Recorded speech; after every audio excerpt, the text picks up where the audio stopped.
अस्सलाम वालेकुम नाज़रीन, उम्मीद करता हूं कि आप जहां भी होंगे खैरियत से होंगे।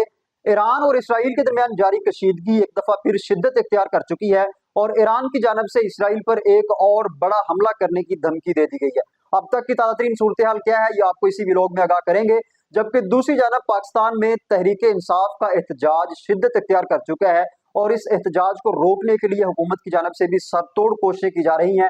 अब तक की ताज़ा तरीन सूरत हाल क्या है, इस वक्त पाकिस्तान के अंदर क्या चल रहा है, ये भी मुकम्मल तफसील के साथ आपको इसी व्लॉग में बताएंगे। नाज़रीन किराम, कल रात गए इसराइल के ऊपर ईरान की जानब से एक बहुत बड़ा हमला किया गया, जिसमें 200 से जायद बैलिस्टिक मिसाइल जो है वो ईरान की जानब से इसराइल के ऊपर फायर किए गए, जिससे जराये के मुताबिक इसराइल के अंदर बड़े पैमाने पर तबाही हुई है। आलमी मीडिया के मुताबिक ये 180 के करीब बैलिस्टिक मिसाइल थे, जबकि ईरानी मीडिया के मुताबिक ये मिसाइल 200 से जायद थे जिनको इसराइल के ऊपर फायर किया गया और इन मिसाइल्स के जरिए इसराइल के दफाई सिस्टम को निशाना बनाया गया, जिस पर बड़े पैमाने के ऊपर इसराइल के दफाई सिस्टम को नुकसान पहुंचा। अलबत्ता इसमें जानी नुकसान कम हुआ है और इसकी बाकायदा तौर पर इसराइली मीडिया ने भी तस्दीक कर दी है और इसराइली मीडिया के मुताबिक इसमें जानी नुकसान वाज़े तौर पर कम हुआ है, लेकिन काफी सारा इसमें माली नुकसान इसराइल को पहुंचा है। ईरान के इस बड़े हमले के बाद इसराइल की जानब से भी फौरी रद्द-ए-अमल आया और इसराइली वज़ीर-ए-आज़म नेतन्याहू की जानब से ये कहा गया कि ईरान को इस हमले का मुंह तोड़ जवाब दिया जाएगा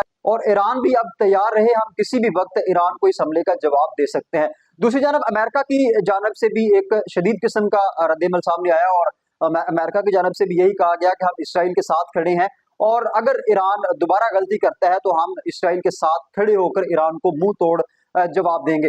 बहरहाल अभी जो ताज़ा तरीन अपडेट्स हैं उसके मुताबिक ईरानी जो लीडर है आयतुल्ला खामनाई साहब, उनकी जानब से इसराइली जुबान के अंदर एक ट्वीट की गई है और इस ट्वीट में उन्होंने कहा है, ये जो ट्वीट है ये इब्रानी जुबान में की गई है जो कि इसराइली जुबान है, तो उसमें और आयतुल्ला खामनाई साहब ने इसराइल को ये जवाब दिया है कि अब इसराइल के ऊपर एक और बड़ा हमला किया जाएगा। अगर इसराइल ने गलती की और ईरान को जवाब देने की कोशिश की तो ईरान एक बहुत बड़े हमले की तैयारी कर रहा है जो कि किसी भी वक्त हम इसराइल के ऊपर कर देंगे। अब इन बयानात से मशरिक वुस्ता का जो अमन है इस वक्त दांव पे लग चुका है और इस वक्त पूरा मशरिक वुस्ता हालत जंग के अंदर है।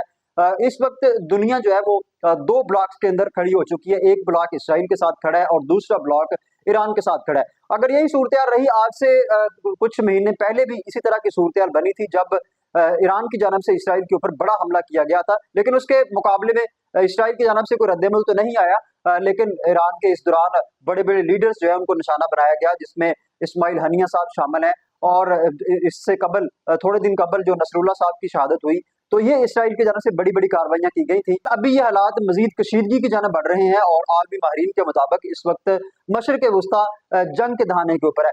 दूसरी जानब पाकिस्तान के अगर हम हालात की बात करें तो पाकिस्तान के अंदर जो तहरीक इंसाफ का एहतजाज है वो दिन ब दिन शिद्दत इख्तियार कर रहा है। आज की लेटेस्ट जो अपडेट्स हैं वो यही है कि आज के दिन फैसलाबाद, मियाँ वाली और बहावलपुर के अंदर पाकिस्तान तहरीक इंसाफ एहतजाज कर रही है। अगर ताज़ा तरीन सूरत हाल की बात की जाए तो इस एहतजाज से एक दिन पहले ही पीटीआई के बड़े बड़े लीडरान को गिरफ्तार कर लिया गया और फैसलाबाद से भी और मियाँ वाली और बहावलपुर के गिरदोनवा से जो पीटीआई के वर्कर्स हैं उनकी बड़े पैमाने पर गिरफ्तारियां हुई। पुलिस की जानब से क्रैकडाउन किया गया, रात गए छापे मारे गए और पाकिस्तान तहरीक इंसाफ के जो एक्टिव वर्कर्स थे उनको उठा लिया गया। इससे खौफ हिरास भी फैला और काफी हद तक जो कारकुनान है वो बाहर नहीं निकले। इस वक्त फैसलाबाद की अगर हम बात करें तो फैसलाबाद को पूरा का पूरा सील कर दिया गया है, कंटेनर्स लगाकर दाखिली और खारजी रास्ते बंद हैं और पुलिस की भारी नफरी इस वक्त फैसलाबाद में तैनात है। दूसरी जानब मियाँ वाली में भी यही सूरत हाल है, लेकिन मियाँ वाली के अंदर इतनी कशीदा सूरत हाल देखने में नहीं आई। अवाम इतनी ज्यादा बाहर नहीं निकली क्योंकि पुलिस की भारी नफरी तैनात थी और एक खौफ राज की फिजा बनी हुई थी। इस वजह से मियाँ वाली के अंदर इस तरह का वाकया पे सामने नहीं आया।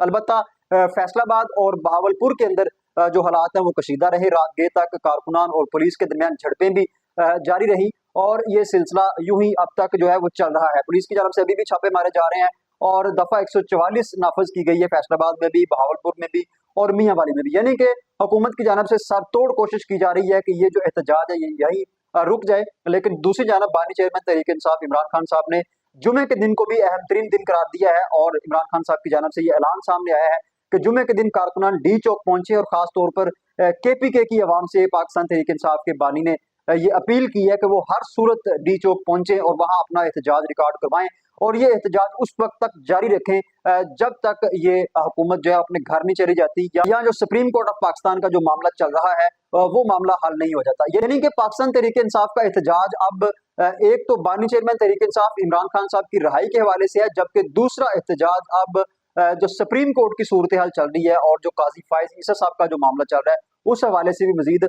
शिद्दत इख्तियार कर चुका है। यानी कि एक जानब ईरान और इसराइल की कशीदगी है, जबकि दूसरी जानब पाकिस्तान की हुकूमत और तहरीक इंसाफ के दरमियान जो कशीदगी है वो मुसलसल बढ़ रही है। ये थी अब तक की अपडेट्स जो हमने आलमी खबरें भी आपके सामने रखी और पाकिस्तान की मौजूदा ताज़ा सूरत हाल भी आपके सामने रखी। जैसे इस हवाले से नई अपडेट्स आएंगी आपको आगाह करेंगे। तब तक के लिए इजाजत दीजिए। अल्लाह हाफिज।